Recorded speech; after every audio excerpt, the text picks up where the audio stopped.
তিনজনে শুয়ে আছে, তিনজনকে পড়তে বসতে বলে, দুজনকে পড়তে বসতে বলেছে, একজন বই নিয়ে শুয়ে পড়েছে। ঠিক আছে, এবার আমি এসে দেখবো এটা পড়তে বসে কি। মার খাব না, কোনো দুপুরে বসতে হবে না, দুপুরে কেউ পড়তে বসবে না, এখনই পড়তে বস। তো এখানে আমি বেরিয়েছি একটু বাইরে, প্রচুর পরিমাণে বৃষ্টি হয়েছে যার জন্য রাস্তাঘাটের অবস্থাটা খুব খারাপ। আর বর্ষার সময় আমাদের রাস্তায় যে গাছগুলো ছিল খুব মানে ঝাংড়ে গেছিলো বলে কেটে দিয়েছে। আর এখানটায় দেখতে পেরেছো তো, মানে রাস্তাটা এমনই, আমাদের গলির মানে পাড়ায় ঢোকার আগে এইটা পেরিয়ে তবেই পাড়ায় ঢুকতে হবে। এই রাস্তা হাঁটা মানে আর গাড়ি নিয়ে যাওয়া মানে একবার পড়ে যাওয়া মানে আর দেখতে হবে না, মানে এতটাই রাস্তাটা খারাপ। দেশের মনে রাস্তা এতটা খারাপ হয় না, আমাদের কলকাতা শহরের রাস্তা এতটাই খারাপ। তো এখানে আমি আর আমার বর বেরিয়েছি একটু দোকানে। তো রাধে রাধে বন্ধুরা, আশা করি তোমরা সবাই ভালো আছো, আমি খুব ভালো আছি। অনানার প্রিয়াঙ্কার ভিডিওতে তোমাদের অনেক অনেক স্বাগত। কালকে চলে গেছে জন্মাষ্টমী, আজকের গোপালকে অন্নভোগ দেবো। তো চলো ভিডিওটা দেখতে থাকো যে সকাল থেকে কি করি। তো চলো, এখানে দেখো একটু পনির নিয়ে চলে এসছে। কতটা পনির আছে? 250-এর মতন পনির আছে। এখানে বাজার করে নিয়ে চলে এসছি, এই যে ঠাকুরের বাসন। তো চলো এবার মানে রান্নার জোগাড়টা করি। তো অনেক কিছু রান্নার জোগাড় করে রান্না দেখো প্রায় কমপ্লিট। ওইদিকে আমি ভাতটাও সাজিয়ে দিয়েছি, 5 রকম ভাজা আর ভাত করেছি, এটা সাজাচ্ছি। কিন্তু অনেক কিছু আজকে রান্না করার আছে, ওর জন্য আমি ভিডিওটা কিছু করতে পারিনি। আমার ফোন ধরার কেউ নেই, সবাই যে যার মতন ফোন নিয়ে ব্যস্ত, আমার ফোনটা ভিডিও করার জন্য কেউ ধরে দিচ্ছে না, তো ওর জন্য আমি আর ভিডিও করতে পারিনি। আর এখানে দেখো সমস্ত আমি 5 রকম ভাজা আর ভাতটা হয়ে গেছে বলে থালাটা সাজাতে গেলাম, কিন্তু ভাতটা বাটি উবুর করে করতে গেছি, দেখো পুরো ঘেঁটে গেছে। আমি সাজাচ্ছি, ওটা ঠিক করছি, ভাতটা ছড়িয়ে গেছে। তো আমি আস্তে করে গোছাচ্ছিলাম। তারপরে আমার বরকে বলতে একটু ফোনটা ধরে দিয়েছি আর ভাতটা গুছিয়ে নিচ্ছিলাম। তো ফোন ধরেছে, দেখতেই তো পাচ্ছ ভিডিও করার অবস্থাটা কি, মানে বেঁকে টেরে এদিক ওদিক করে ভিডিও করছে। এখনও পর্যন্ত ভিডিও ঠিকঠাক করতে পারে না, দেখো কিভাবে ভিডিও করেছে। তো যেটুখানি করেছে একটু দেখো। এই যে দেখো 5 রকম ভাজা আর ভাতটা হয়ে গেছে। এখানে প্রেশারে এখনও তরকারি হবে, মানে পোলাও বসিয়েছি, হলুদ পোলাও। আর এখানে দেখো আমি পনির ভেজে নিচ্ছি। এখানে এই যে সাদা ভাত, এখানে সাদা ভাতের রাইস হবে বলে ওই ভাতটা আছে। আর সমস্তটা হচ্ছে আতপ চালে। আর এখানে শুধু সাদা ভাতটা হয়ে গেছে, সাদা ভাতটাকে তুলে দিলাম, ওই ভাতেই রাইস করে নেবো। আর তারপরে এখানে পনিরের তরকারিও হয়ে গেছে, পনিরের তরকারি করেছি। মানে রান্না করতে করতে কিছু ভিডিও করতে পারছি না, যেটুখানি পারছি তোমাদের এইভাবেই দেখাচ্ছি। এই দেখো পুরো দেখো পোলাওটা হয়েছে, কিশমিশ দিয়েছি, কাজু দিয়েছি, মানে পোলাওটা হয়েছে পুরো ঝরঝরে।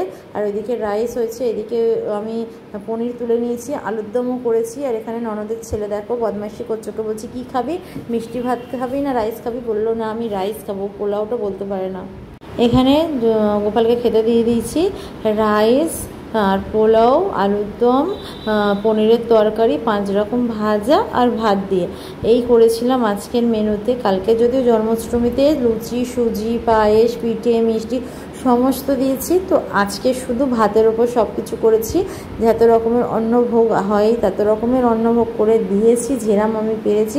খিচুড়িটা বাদ দিচ্ছি, ওটা আমি সন্ধেবেলা করে দেবো খিচুড়ি। তো আজকের এই হলো গোপালের ভোগের থালা। তো এই আজকের করে দিতে পেরেছি। তো এই হলো দুপুরের ভোগের থালা গোপালের। তো চলো রাধে রাধে সবাইকে। আর এখানে আমি সন্ধেবেলা তারপরে চলে এসেছি, মানে ঘুমিয়ে পড়েছিলাম বেশ রেস্ট নিয়ে। সন্ধ্যের দিকে আমি, আমার বর আর ননদের ছেলে 3 জনে এসেছি চণ্ডী মন্দিরে ঘুরতে। চণ্ডী মন্দিরে এই জায়গাটা না সবচেয়ে ভালো লাগে, মানে দুদিকে পুকুর আর জলের ফোয়ার আর মাঝখান দিয়ে রাস্তাটা।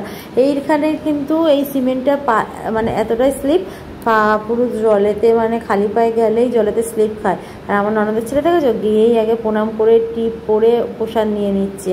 আর এই হলো মাতা রানীর দর্শন করে না, ও প্রসাদ নিয়ে ও টং করে চলে যাচ্ছে। আমি ভাবলাম একটু ভিডিও করি। ভিডিওটা করব কিসের জন্য বলো তো? মাছের জন্য। এখানে প্রচুর বড় বড় মাছ আছে। আর এখন বর্ষার সময় মাছের বাচ্চা দেখো কিলবিল করছে, এতই মাছ, প্রচুর মাছ এখানে, মানে একটু খেতে দিলে হয়, মাছগুলো এত লাফায় না। আর তারপরে ও বললাম একটু মিমি চড়বো, মানে পার্কে দোলনা চড়বো। তো স্লিপ চড়তে গেছে পার্কে, একটু দোলনা চড়ছিল। আর প্রতিটা বাচ্চাকে আমি একটু দেখছিলাম। আর এই যে বাচ্চাগুলো সব দোলনা চড়ছে, এখানে দোলনার ব্যবস্থা করা আছে, বাচ্চারা এলেই চড়ে। আমার মেয়েও এলে এখনও পর্যন্ত দোলনা চড়ে, অত বড় মেয়ে, ওর বন্ধুরাও এলে চড়ে, ও চলে। আর এখানে দেখো ও আগে বেছে নিয়েছে স্লিপটা, কেননা স্লিপ ছাড়া কিছু ফাঁকাই ছিল না, এত বাচ্চা ছিল তো। আর এখানে দেখো চুনিয়া মুনিয়া পাখিও আছে। এই পাখিগুলো কিন্তু এতদিন চণ্ডী মন্দির আসছি, কোনো দিন আমি দেখিনি, এই ফার্স্ট দেখলাম। তো আমি ভাবলাম দেখি একটু কত পাখি আছে। দেখলাম উপরের খাঁচাগুলো ফাঁকা, মাঝখানের খাঁচাটায় খালি পাখি আছে, আর এই দিকগুলো পুরো অন্ধকার, এখন লাইট জ্বালে না কোনো না কারণ হলে। আর কালকে জন্মদিন ছিল বলে বেলুন দিয়ে কিন্তু পুরোটা সাজিয়েছে, খুব সুন্দরভাবে সাজিয়েছে। আর এখানে একটু পরে ভোগ বিতরণ হবে, তখন এখানে লাইট চালিয়ে দেবে। এখন ভোগ বিতরণ যদি বাকি আছে, আগে মা চণ্ডীর আরতি হবে, তারপরে ভোগ বিতরণ হবে। আমরা একটু মা চণ্ডীর আরতি দেখতে এসেছি, আজকে মঙ্গলবার, মা মঙ্গলচণ্ডীর আরতি হবে খুব ভালো করে, তো ওটা দেখবো। তো এদিকে আমার বর আর ননদের ছেলেকে বললাম দেখবি তো, বললো হ্যাঁ দেখবো। তো চলো একটু নাট মন্দিরে বসে আরতিটা দেখে তবে ঘরে যাব। এসছি যখন মায়ের আরতি একটু দেখেই যাব, আর তোমাদের একটু কাছ থেকে মায়ের দর্শনটা করায়। দেখো মায়ের দর্শন করাচ্ছে, আর ওইদিকে আরতির জোগাড় হচ্ছে, সব মানে লোকেরা মিলে আরতি হবে সেসবগুলো সামগ্রীগুলো জোগাড় করছে। এইদিকে কৃষ্ণ ঠাকুরের, রাধাকৃষ্ণের মন্দিরে পুজো হচ্ছে। এখানে খুব চেল্লামিল্লি হচ্ছে, ভেবেছিলাম একটু সাউন্ডটা দেবো। এখানে বলছে রাধা কৃষ্ণের জয় জয়, রাধের জয় জয়, কৃষ্ণের জয়, আর রাধা কৃষ্ণের খুব সুন্দর করে গান হচ্ছে। তারপর এদিকে ঠাকুরগুলো তোমাদের একটু দর্শন করিয়ে দিয়ে তারপর আমি বসবো নাট মন্দিরের মাঝখানে একটুখানি তোমার মাচণ্ডীর আরতি দেখতে। এখানে দেখো আরতির সমস্ত সামগ্রী রেডি, মাচণ্ডীর আরতির।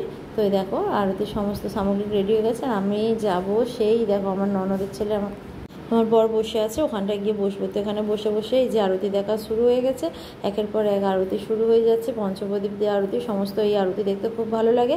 তো যারা মাচণ্ডীর ভক্ত আছে, তো চলো আরতিটা পুরো দেখো, ভিডিওটা স্কিপ করো না।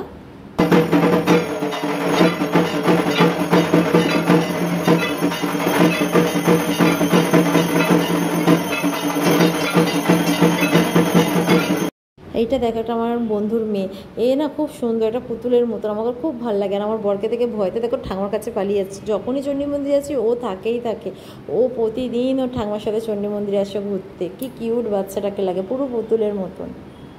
মায়ের আরতি শেষ, মাকে প্রণাম করে আরতি শেষ হয়ে যেতে এদিকে যারা প্রসাদ নেবে, প্রসাদের লাইন দিচ্ছে, তাদের প্রসাদ চলে যাচ্ছে। কিন্তু এই যে আমার বর লাইন দিতে দেবে না প্রসাদের, এমনি মায়ের প্রসাদ নেওয়া লাইন থাকে না, কিন্তু ওইদিকে যে আলাদা প্রসাদ দেয় তো সেটার লাইন থাকে। তো আমরা মায়ের পুজো দেখে আমরা বাড়ির দিকে চলে যাচ্ছি, একটু প্রসাদ নিয়ে শান্তি জল ছিটিয়ে।